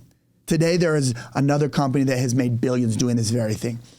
We went in, I pitched to a guy. He says, I like this idea. He says, I want you to come back. We thought we were just going to meet this guy again. He was a higher up in this credit union. Our goal was to take it to every bank and financial institution in the world, and it very well should be. And so I come back. He didn't tell me that I was going to be sitting in front of a boardroom of 20 plus people. So I'm like, oh my gosh, what do I do? I didn't prepare anything. I just now know I've got to, boom, speak from the soul. I get what I learned from Tony. I'm like, boom, let's do this. I get myself in a state like, boom. All right, I bring my best energy into the room. I finish my presentation. Now, mind you, at this time, it is nothing but an idea. No, we haven't built one thing. We haven't invested 2 cents into this thing. The VP goes, how much do you want for it? I said, what do you mean? He said, how much do you want? We want to be a part of it. Equity. He said, what are you willing to sell us some equity for? And I'm thinking, are you freaking kidding me? This dude's about to give us money. Yeah. Homeboy says, stop talking to the other banks, because we had two. We had pit up against each other, and they knew that. They were competitors and hated each other. Yep. Writes a check for $20,000 it was, and says, stop talking to our competitors. He said, I want this for our institution. Wow. I said, okay. We took the check, cashed it. No agreement, nothing but an idea. They invest $300,000. We start building up some technology. No agreement. Wow. They just keep giving us money. 3 months, we have a minimum viable product. Now, here's the challenge working with a group like that. They're all old men. This dude was like 70 years old. His only job literally was working from a teller up to VP. So this dude didn't understand how entrepreneurship works or what incentive I have as an entrepreneur. I didn't want a boss, and this dude was used to being a boss, telling us every little thing to do it, and it just wore me out. So after 3 years, I walked away from that. But what I learned is that I'm powerful beyond my own understanding. I could do some pretty unique things, but I would have never discovered that myself unless I was kicked out on the streets from that first business. Some people are convinced that they will never out-earn what they are earning in door-to-door sales. If you are succeeding in door-to-door sales, you will succeed by a factor of 10 outside of door-to-door sales. So let that be the freaking motivation to whoever's listening to this that's still stuck in the grit and grime running those businesses. For me, the blessing was getting kicked out of my butt. Because if it wasn't, I'd still be a prisoner to the belief that I'm maxed with the structure of door-to-door sales. Yeah. So I would just to put it in context, I made more in my first year running LimeLush than all 10 years combined of being in door-to-door sales. Dang. That's amazing. That's serious. So here's the other part. A deep fear that I had, I was going to lose everything. I said to Tony, Tony, I can't get rid of this fear. I'm going to lose everything. He said, how old are you? I was 38 at the time I said this to him. We're having a one-on-one conversation. And he goes, holy shit, Jared, you're so old. He said, what are you going to do now? And then he looks at me and he's like, do you know? He said, when I was 40 years old, I lost every penny I had. And he said, he took me through a story, which was longer. We spent about an hour and 20 minutes talking about this. And he says, Jared, I have more power in my pinky today than I had in my entire being at your age. He said, you think you will start over today? You were taking all of the knowledge amassed over the last 38 years and you were starting from where you are, not from where you were. There is no starting over. You have intellectual equity that cannot be purchased. And I was like, I like the way that sounds. Yeah. And I've had to fight the fear that I'm not qualified. I'm not good enough. I still get this, homie. Every day I have to wake up and choose who I'm going to be. What am I going to believe today? Am I going to fall to the habits, the blood in me that says you're going to be homeless? You're going to be an addict. Because I have those. You're going to leap off a 10-story building like your brother did. You're going to take your life because life ain't worth living. You're going to crap in a 5-gallon bucket like your brother. This is gonna leave faster than you know. Just wait, it's coming for you. Or am I gonna say, I am more powerful than I know? Something beyond what I can see, something invisible is working in my favor. I don't know where, but I'm gonna take the next step. And every time I cling and choose to believe that, and I take one more step, something that I couldn't have predicted on the step before happens. An idea comes. I meet a person. I'm connected in a relationship. Somebody introduces me to something. That banking software, I was introduced to that business partner that I started that with because I was pursuing another idea. And the owner of a McDonald's franchise, several of them, said, you need to meet this guy. You two are going to hit it off. It was in the process of investigating was a business idea that I ran into another business idea. So here we are. I say to my wife, babe, do you have any ideas? Because I got to build something, but I can't have a partner. Now, that partner at that time, he was financially in a very different position than me. He was enjoying life. I was starving. I had spent my money and lost it in several failed startups. So she's looking online. Somebody's posting about not being able to, they can't keep enough of these in stock. They've got all these packages. They're taking pictures of all this. And they're bragging about how they can't keep up with the orders. And my wife goes, I think we could do this. She's like, I think I could do this better than them. I'm like, baby, if you'll buy the stuff, I'll build the business. That day, I decided to have a little faith. I put the next foot forward. Within 5 days, I had incorporated. I had registration to what was called Magic. It's the largest expo in the world for apparel. And we are down there scared out of our boots that we got to look the part. So my wife wears like heels. I dress up all fancy so we can walk around, realizing you just need to show up in a pair of Nikes because they're as desperate to sell as we are to buy from them. So we buy, I had $15,000 max on the Amex credit card. And I said, babe, we got about 4 months worth of living left. If we can't figure this out, I know where plan Z is. I could go back and earn the money, which I had done to build my software company. I had done to build the other companies. I just go sell, make a couple $100,000. And then that was enough to get me through the other 7, 8, 9 months of the year where I try and build another business. Got it. So that's what we did. I said, we got 4 months. Month 1, it was profitable. Month 2, we doubled. Month 3, we doubled the month before. Month 4, we doubled the month before that. It doubled hand over fist to the point it dominated our lives. We had our 3rd child in the hospital within 45 minutes of giving birth. My wife's on a computer. I'm back online. Oh my gosh. Dude, this is what, it became a machine so big that we could no longer keep up with it. And we had to make a decision. 2014, my dad dies. Now, 3 weeks before his death, to give you an idea, the only reason that I even know Tony Robbins' name is because I saw the VHS tapes in my dad's office when I was a little boy. Oh, cool. My dad was the perpetual optimist. He had a short temper at times, but you never knew how he was doing. Was the business doing well? Was it doing not? He struggled most of his entire life, but I never knew it because he always put on that front. He was convinced he was going to find a clever way out of cancer up until about 4 or 5 months before he died. And his advice then, when he believed he was going to survive, keep building the business, grow it as big as you can. Finally, he's about 3 or 4 weeks from death. He walked at 210 healthy. He's now about 115, 120 pounds. Wow. He's skin and bones. If you've never seen somebody die from cancer, it's horrific. Their skin just hangs off their bones.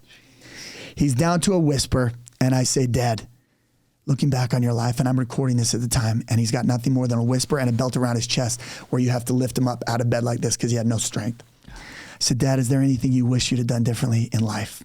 Now, my dad was, I don't know what his specific role was, but I believe he was Nancy Reagan's assistant in the White House. He was friends with all of the famous billionaires today. I remember visiting John Huntsman's house as a little boy. He's a billionaire, Utah plastic inventor, and selling him some of Arnold Freeberg's art. I remember visiting Arnold Freeberg's art room, which is massive collection of his art. Brilliant artist, if you don't know who that is. Yeah. And where was I going with this, dude? Your dad, what your dad told you about the business. Oh my gosh, yes. So I'm sitting there, and my dad told me different advice 5 months ago. Now he's on his deathbed. He's finally accepted he's leaving Earth. Dad, do you wish you'd have done anything differently? I said, yeah, Jared. He said, I wish I'd spent more time with you kids. And he said, I wish I treated your mom differently.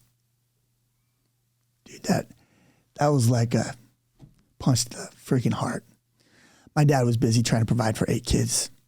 I'm sure he wanted to be to all my games and events, and he just couldn't. He was working his guts out. And then I said, when the opportunity presents itself, my wife and I both agreed, we did not want to repeat the sad lesson of that legacy of a life unlived. The opportunity presented itself. Investment bank came and said, we'd like to offer you some money. That was the first time I even understood that our business was sellable. Because I was a mom, she was a dad. We just thought we were a mom and pop shop. So, excuse me. So we were like, are you kidding me? What? So we went down that road. And we hired an investment bank, and about 8-9 months later, we sold. Got the money wired into the account, and for probably about 4 hours, it really struck us like, wow. And then we went back to living normal life.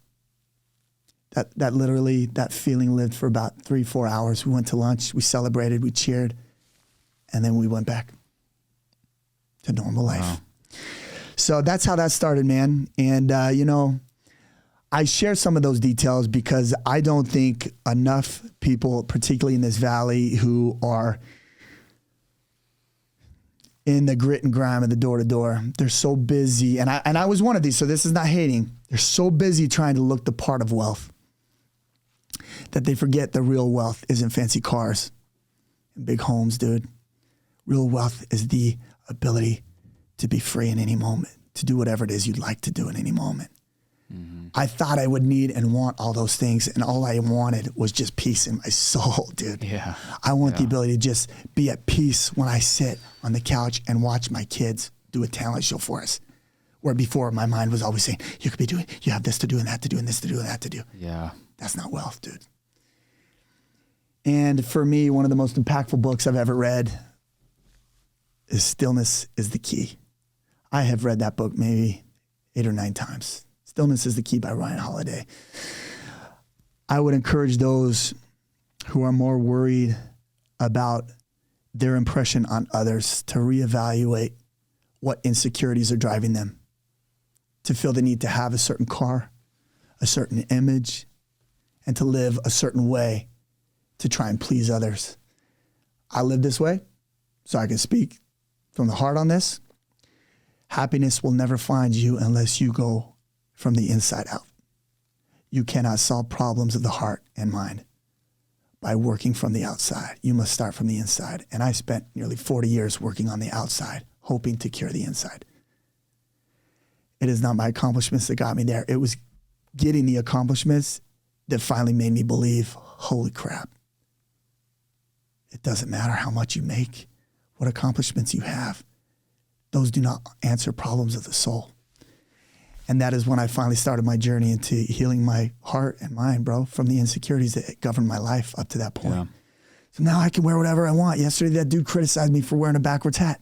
Oh, dude, that's because I had the freedom to do it. Yeah, exactly. Success used to look to me like driving a fancy car and wearing a shirt and tie. Dude, I didn't like doing that. I did it because I felt like I had to get people to respect me. Yeah. I don't have to have anybody's respect right now. Yeah. But I've also learned that judging somebody by their appearance, more often than not, you are dead freaking wrong. The guy who looks like he's doing the best is oftentimes the one most hurting. The guy with the most possessions typically is the one who relies on dopamine to fill the void of hurt and emptiness inside. Because dopamine is just as addictive as heroin. And most of us conflate happiness and dopamine. We think because we keep getting the checks every day, the like, what do they call them? The mailbox checks, that we're happy. Mm-hmm. What if they'll stop? What if tomorrow they stopped? How would you feel? What if you lost your eyesight tomorrow? I have a friend who lost his eyesight at 19. What if tomorrow you were in a ski accident, lost your ability to walk?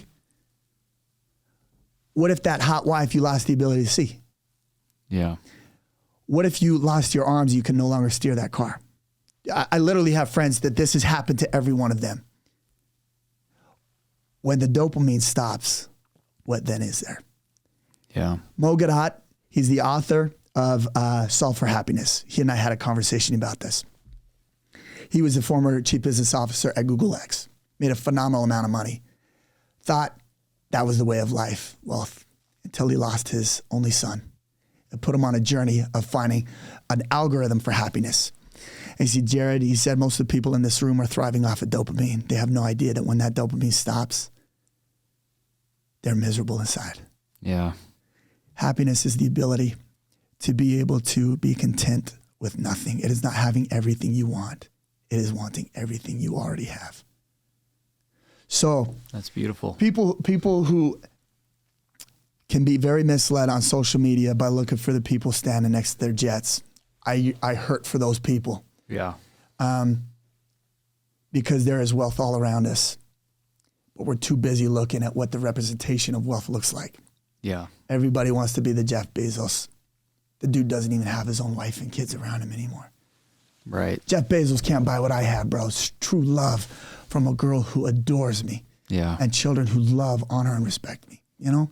Yeah, exactly. So I'm rambling, dude. I'm going on. It's crazy to sit here across from you, Jared, because you're just such a wealth of knowledge. And I feel like the things you're talking about are very hard to, as someone young in the grind, hustling, it's so hard for them to wrap their minds around that when they're chasing the dopamine hits, when they're chasing the car or the next paycheck, but to be able to sit, and you're really one of the first people who's just really dived in so deep to this concept of once you arrive financially, it's not all that it's made out to be. There's so much more to life. There's so much more to happiness. There's so much to the formula to success than monetary gain. And so it's super refreshing. And a couple of things you hit on. I've had a couple summer sales guys come in here, and when I was at BYU, classic, right? Went to the cafeteria, went to the pizza shops, got sold the idea, and I was an accounting finance major. And for a second I thought about it, but I'd always said, I'm going to go work in more of a, sophisticated role or do something that's with more technical skill set. And I feel like a lot of the BYU finance guys, and I talk to my buddies all the time who are in the program, think they're way better than the summer sales guys, or they're smarter, or I'm going to go get an investment banking job because I'm just But dude, then I sit across these summer sales guys, I'm like, dude, this guy just made $350,000. Yeah. And yep. I made, whatever I made at JP Morgan working double the hours, you know what I mean? So it's but then what I have told myself and what you just explained kind of reiterated that or reinforced it is my thought was, okay, let's think about the long term here.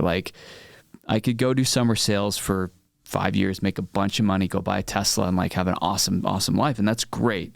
But it's what do the next 15, 20 years look like, right? Do I want to be on the doors when I'm 40? I don't think so, right? So I've tried to balance that, although it's still difficult at times when I sit across some guys who are just raking it in, doing sales, and that's great. But I think your point is right, where you could 10x what you're making in sales if you applied those skill set, and you learn sales like a boss when you're doing summer sales, which is probably the most important skill set when it comes to making and producing money.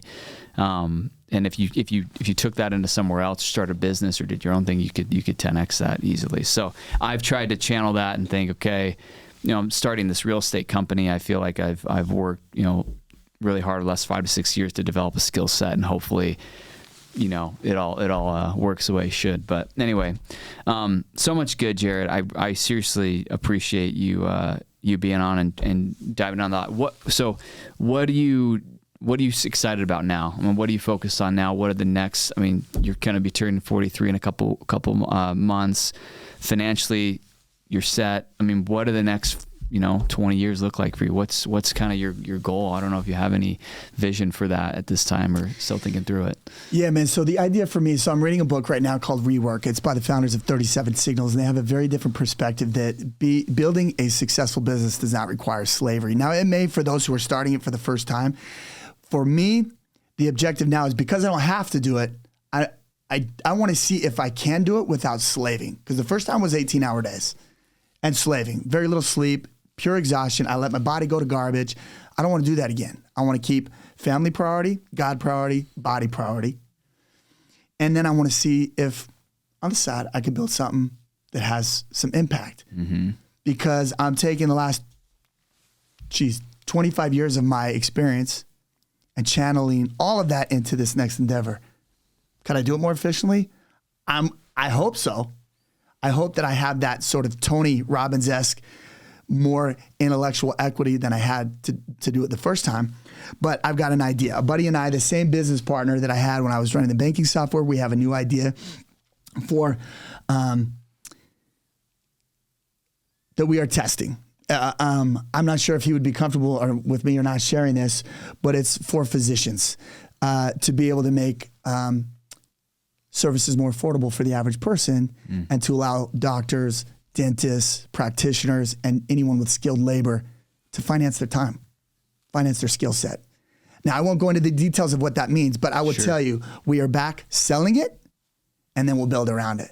And we've got some significant interest right now. We haven't spent 2 cents into it, but we've sold it. We've got quite a few that want to use it when we build it. And that's where I'm off right now, is we're going to see if we can build. Well, and here was where it started. My friend said, we need to be conduits of light, right? That's really where we leave our legacy. We don't want our kids to see us be consumers only, but creators. My kids don't really know. My oldest boy remembers vaguely the creator that I was and running the business. He would come into my warehouse and he would drive the little forklift type things up and down, and he thought those were really cool.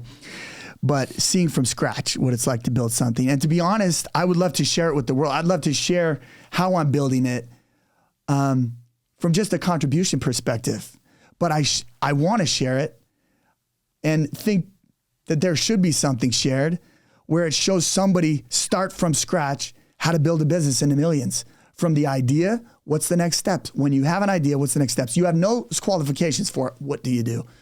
I would love to document how that process works and just share it and see where it goes. Would you want to monetize that or just share it out of, Oh, dude, I think just by default, it's monetizable. Sure. Because there's a population of people that would be significantly interested in how to do that. Right. I think all these door-to-door guys should all, if they are capable enough to learn sales, any guy sitting across from the table making 350 grand could go out and make 35 million doing the same thing he's doing. Sure. He's just got the hustle. Yeah. He's just doing it in a one-on-one way, right? And you might think, oh, I'm going to do a little better because I'm going to recruit a team. If you can't eventually sell that team, you're just working for the man. You're just trading time for money. Yeah. Whatever you build, you should build it in a way where you can sell those cash flows at some point. So if you don't own it, you're just trading time. It might really pay well, but you're not free. Security or these jobs that pay $350,000, $1 million a year, that's awesome. You can live a fabulous lifestyle like that. It's exciting enough to live a great lifestyle, but never enough to be free. You'll have to continue to do it forever. Yeah. Unless you find ways to really invest well along the way, which is probable, but you got to own stuff, dude. So another question that you had on there, I own a lot of apartments. I'm a partner in a 2,800 unit complex. Overall, I'll be a partner in about 2,900. Nice. So I invest outside of just my own companies. Boutique brands, my company was acquired under a roll-up strategy. They're buying several other boutiques. They'll sell that to a larger entity like a like TJ Maxx, the other names are skipping me right now. But you've got to be an owner. And if you're taking $350,000, being an owner of a Lamborghini is not going to get you anywhere. But being an owner of Lamborghini, the company may, being an owner of whatever these, things you're showing yourself to everybody. If you're an owner of those companies, and that's how I teach my boys. So my boy, for example, when he started him investing at 10 years old, I said, I want you to look at the products that in your life you feel you cannot live without. And I said, what you see yourself using every day. That is what we call a moat. If you feel you can't live without it, that's what we call a moat. Remember the castle, and we talk about the Disneyland castle, and there's a river around it, crocodiles are in there, and people are afraid to come take that castle because the crocs, they might fall in and get eaten. That's the moat. So he's like, okay, well, I think I like Apple. Like, I can't see anything else, besides like Apple. And like, I would never wear anything but my Nikes. And this is how he starts buying his products. Yeah. So he invests. He'll be 14, 4 years, dude. He bought Apple. Then they split the stock. Nice. He bought Tesla. Nice. They split the stock. Nice. Homeboy has nearly tripled his money in 4 years with the stocks he's bought.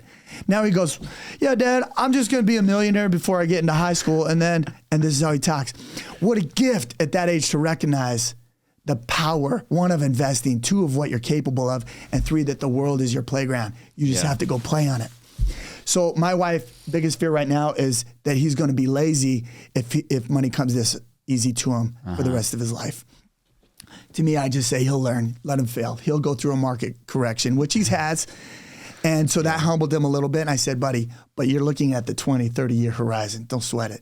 Yeah. I mean, the new CEO, or the CEO that I think is in line to take over, maybe he is the CEO of Warren Buffett's company, took $70,000 in a retirement account and turned it into, I believe, $284 million. I might be off by a few million. 70,000 or 234 million. I'm forgetting his name right now. That's wisdom, baby. Yeah. I learn from guys like that.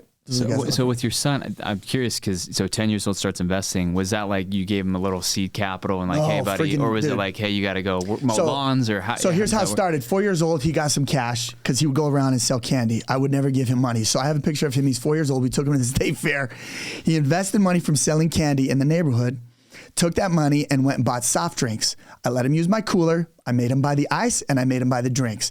Then he bought poster board and he bought a marker. I still have this thing to this day. He writes Bentley's Business with the funkiest spelling you've ever seen. But it was so freaking cute, dude. Yeah. He stood at the ticket line and he sold out. I don't even remember what he made. I think it was he sold out and the guys came because the vendors reported him. I stood off behind a truck just making sure nobody kidnapped him. Yeah. And I just watched him. And eventually the grounds crew showed up and said, buddy, are you here with anybody? They're like, who is this little 4-year-old sitting here?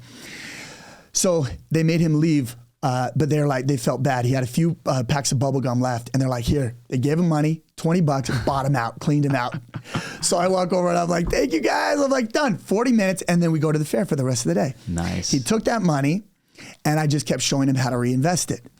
So where he got the bulk of this money was from, he would go out and he would sell. Well, let me just give you an idea right here. This is one thing that I think is a total disservice for parents to do.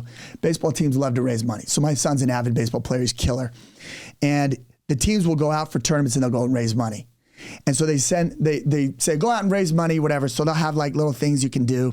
Like, let's do a betting thing where you bet on a calendar, you bet on a square, and then we'll do the Super Bowl. Anyway, gimmicky, goofy stuff.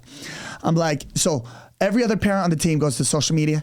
Johnny is turning money for this tournament. And they go to their friends. It's like, sorry, Holmes, better go knock on the doors. So I started him from a very early age. If he wanted candy in the store, I was like, go buy it. I made him go to the cashier. No, Dad, you do it. I said, well, then we're not going to buy it. I would not do it for him. One time he asked me for a loan. We were in Target and he forgot his money. To this day, if you ask him about this is everything that ever happens. If he forgets his wallet and he asks me somewhere for something he wants, but he forgot his wallet, he pays 12% interest. Some parents may think that's mean. But I taught him, I said, buddy, you're either going to pay it or you're going to earn it. I said, and this is going to shape the way you think. So it was $1 pack of lemon heads from Target. Oh, dude, this just warms my heart thinking of this. He said, I don't have the money. I said, well, I'm going to charge you interest. I said, that means you owe me $1.12. I don't even say anything to him. I come home, I think it was the next night, I go to sleep on my pillow and I see 4 quarters and some change on my pillow. I have kept those 4 quarters in that change. Nice. Ever since, he has paid interest. Anytime he is without funds, and I know he has the money to pay me back, I will loan it. But I've never seeded him with money he didn't have. I've only pre-qualified him knowing what he has because he counts his money on the daily. Mm-hmm. And I know where it is. So we set him up with a bank account. I've taught him about credit. We got him investing in stocks. So he went out door to door. And in this process, to sell squares for these things, he would go out and make a bunch of money. I get a text message one day, and he says, he takes a picture of this dude. I've never talked to this guy, and I don't remember what the exact text says, but he says, I haven't been this inspired in decades. He said, I just transferred money to your team's Venmo account, and he took a picture of this mitt, because when my boy was on the door, he said, what kind of mitt you play with? He said, oh, I'm playing with this mitt. And at the time, my boy, he's a catcher, he was playing with my childhood catcher's mitt, 25-year-old mitt, dude.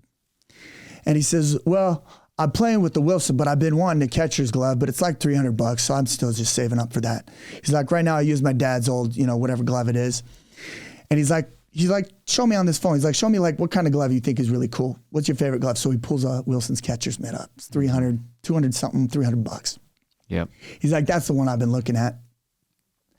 Homeboy wires the money to the team's Venmo account, says this is for Belly Taggart buying this mitt. Sends it to me. A text message said, I just bought this mitt for your boy. I want you to know how impressed I am with him getting out and earning his own money for his own path. Dang. And I was like, dang. Dude, then he goes out again, totally separate summer. He's going door to door trying to earn money for catcher's gear. What's he doing this time? Well, my buddy's an Amazon seller. He sells slow signs on Amazon. So my son asked him, is there any way I can buy wholesale from you and I sell these door to door? He's like, heck yeah. So my son takes these pop-up slow signs and goes through neighborhoods with kids. Oh boy, averages, dude, I kid you not, averages $65 an hour when he's out selling. Dang. $65. Then he started selling. He goes to another door and he says, I'm saving up for catcher's gear. The guy goes, funny, because I own a sports athletic company. He's like, what kind of catcher's gear? He's like, all-star catcher's gear. He's like, I got you, bro. I'll give it to you for wholesale. Comes home with the guy's business card. He buys catcher's gear at half price wholesale from this guy. Another time he comes out and I mean, dude, the stories of this are endless. He's been tipped $100. Like magic happens when you put your kids freaking out there. Yeah. Anyway, he's made thousands of dollars. He's taken that, reinvested it. Oh, some of the stories are skipping me now, but he is his own owner. But where the real lesson occurred is he earned his first money when he was 4. He came to me and was screaming. I don't remember what the fight was about, but he's like, don't touch my money, and trying to kick and punch me for whatever it was. And I took it and I ripped it up in front of him. I ripped up every dollar bill he had. He's like, what are you doing? And he was screaming. And I said, buddy, remember this. Nothing will ever last but your relationship with me and your family. Don't you ever treat somebody this way over money. Nice. Today, he still has those ripped dollar bills. Oh, but I also taught him in that moment. And as he's growing up, he used to wear these little Spider-Man underwear. Sure. And every day he'd wear a Batman mask. And as he grew up, the underwear changed. And as he grew up, the old cowboy boots he used to wear are no longer cool. And I said, buddy, that is how it is with the possessions you think you want in life. Mm-hmm. Eventually, they will grow old and you will get bored. I said, the only thing that lasts are the relationships with your family. Don't ever treat somebody like that again over money or anything else. And when I ripped it up and I helped him see that, remember those boots you thought were so cool and those underwear that you won't put on now? That is what is like basically, because what he would used to do is he would always go to the dollar store and buy candy and crap. Mm-hmm. He would spend it. The second he got money, he would go and blow it. And I said, do you see how bored you are of all these things? I said, buddy, you're not even saving. You're not investing. You're every time you get it, you just blow it. And so I walked him through these things he used to think were cool, but aren't cool anymore. And I said, buddy, just grow it. I said, the real peace, real wealth is in knowing you could, but you don't need to. There you go. To me, that's wealth, dude. Yeah. Knowing you can buy it, but don't feel the need to. Dude, that is so good. I've got a 4-year-old. He's my oldest son, and a 2-year-old and a 4-month-old. So we've got 3 boys. And I love it. I've been trying to read up and get better at implementing those money practices with our son. I've got marked in my calendar once a month, sit down, talk about money with my 4-year-old. But those are great ideas. I love it, man. Because every parent's different, but it just sounds like getting him out there, getting him on the doors, make his own. Yeah, and the caveat is my girls aren't receptive to that yet. Yeah, okay. So he was receptive from an early age. I don't know that would work with every child. And some have really said, dude, that's cruel that you do that. You charge your son interest. I do. He needs it. Yeah. But every child's different. Sure. Yeah, it ebbs and flows. Well, cool, man. Well, this has been so good, Jared. Last question, and then we'll wrap this up. Just in terms of, and you've given a lot of advice, which has been great. But if somebody who wants to start a business, has been on the sidelines, or they're working their day-to-day 9 to 5, or they're coming out of school, wherever they are, but they haven't done it for whatever reason. What advice would you give to somebody who wants to be an entrepreneur or start a business and they haven't done it yet? Ooh. So here's 3 things that you got to know that Tony Robbins teaches that I've only come to truly believe and appreciate. There are 3 types of people. You've got an entrepreneur. They get excited about the game. They can build it, flip it, but have no emotional attachment to it. Then you've got the leader manager who's thrilled about governing people every day, inspiring the minds and giving out the dues and delegating tasks and being in the group of people. And then you have the artist that doesn't know how to run the business. They don't really care for it, but they're so emotionally tied to their craft, which could be sales. For some people, sales is their art. That was not for me. Sales was a pain point. I recognized I am an entrepreneur to the core. I love the game. I love the game of building, creating, and see what can come from my mind. Can I take an idea and make it something tangible? That to me is thrilling. Tony says you better find out which one you are, and you better forget about the others. Yeah. So are you an entrepreneur? Are you a leader manager? Or are you an artist? All 3 can be an entrepreneur. But unless you're an entrepreneur, you better find an entrepreneur to help build that business with. For me, the reason I was so successful with LimeLush is I don't really have an artistic bone in my body. I wear a t-shirt and joggers every day. My wife looks at me like, this is just the way Jared dresses. Her gift is the art. She doesn't know how to build a business. She doesn't know how to get followers. She doesn't know anything about organization. That stuff stresses her out. For me, that's where I light up, is the strategy. For her, it was the art. When she can see putting this with that and this together and the feeling that creates. If left by herself, that business would have gone nowhere. But if I tried to do that by myself, it would have gone nowhere, because our customer needed the artist. But the artist could have never manifest her traits without the entrepreneur. So if you are an artist, you need to find somebody, a leader manager, but primarily an entrepreneur to build the business with. Don't think you got to do it on your own. I was just very fortunate that I had a wife who had an art and was as passionate about her art, her artistry, as I was about building and creating. I believe anybody can do it, but I believe you have to acknowledge your weaknesses and partner with those who can do the things that you're weak at.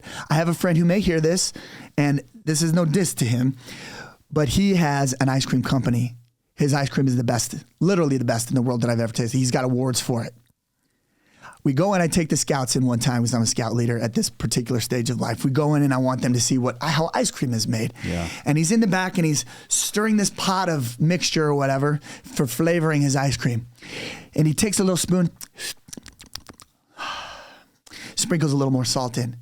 And I am sitting there and I say, is this for real? This homeboy does not have a system, an exact recipe. My mind is blown, because to him, it's about the art. Do you know what he said? He said this to me last week. We had some games at the house, and he's like, dude, if all I could do is just come up with new recipes every day, that would be, like, that's wealth to him. Yeah. And I'm like, what? Yeah. I'd be dying inside if that's, every day I have to think of a new, let's add strawberries and caramel today. That would kill me. For me, that dude needs an entrepreneur. He needs it. Yeah. He needs it. Yeah. He's got an immaculate product, but lacks the business mind to take it to the next level. And that could be, in my mind, several $100 million business. He's got to find somebody to partner with. That's my advice for starting a business. That's so good. Yeah, find the right. If you're not an entrepreneur, find the right partner to do it with. And here I would go a step further. Well, I don't know anybody, because this was me. Let's just say I didn't know anybody. I would find the business that I wanted to create and somebody who hasn't yet reached the milestone in their life they'd like to be to, but you can see they've got an art that people gravitate towards. I would go and play the numbers game because I know by virtue of door-to-door sales, everything is a numbers game. Hey, I'm an entrepreneur. I'm a hustler. I'm a builder. I can build. I see you have an art. I'd love to turn your artistry into something bigger than what you're doing with it right now. Are you open to the idea of working together in a slight capacity to see if we have some synergy? Let's structure an agreement where we work for 2 months, see where it goes. Then 5 months. And if it goes well, we become full-fledged partners. I would play the numbers game, DM them in Instagram, email them. This is part of the hustler's trade, right? When I was doing the banks, I would go through and no one would ever give you the contact information of the highest person. So what I'd do is I'd get the information of the highest people that I'd see the structure of the email addresses. Some were first name dot last name, some were first names, some were first initial last name. Yep. And then I would email every single one of those. And I got the freaking CEO every time. I got the decision maker every time. Yeah. So you just have to be clever in the ways you hustle and go about it. But an artist doesn't know the hustle. They're too busy thinking about their art. I'm a hustler. So you want to partner with somebody who's got the hustle gene, right? Yep. And you can find that. If you don't have the relationship now, that's one thing, man. Speaking to people who are being raised in environments that are not conducive to their success, you can't escape. You just have to choose to do so. There are enough people like me that if you will reach out to, you will eventually find somebody like me who will point you in the right direction and help. Because by virtue of succeeding from where I've come from, I feel obligated to contribute, obligated to help. But the paradox is that's where I now get the most joy is by giving. That's why I volunteered to say yes to this, dude. That's why I accepted your invitation. I'm like, I got to help, dude. Chase is starting to hustle. I can help. I appreciate it. So, homie, that's where I'm at, dude. It's a numbers game, and everybody can get there. But like door-to-door, what you do learn from door-to-door is just take the next step. And when you get rejected, just go to the next one. Just go to the next one. Don't ever make it personal. Just keep going. Yeah, so good. Thanks so much, Jared. I know you're extremely busy. You've got a lot going on. So thank you for taking the time to get out here and share your wisdom with everybody. This has been one of the best, honestly. Just you'll notice I post stuff on my Instagram. Snippets of advice, and I feel like I could do that all day long with this episode. So, dude, thank you so much. Well, hey, man, thank you for having me. I appreciate you, bro. Thank you so much. It's been a lot of fun. Thanks.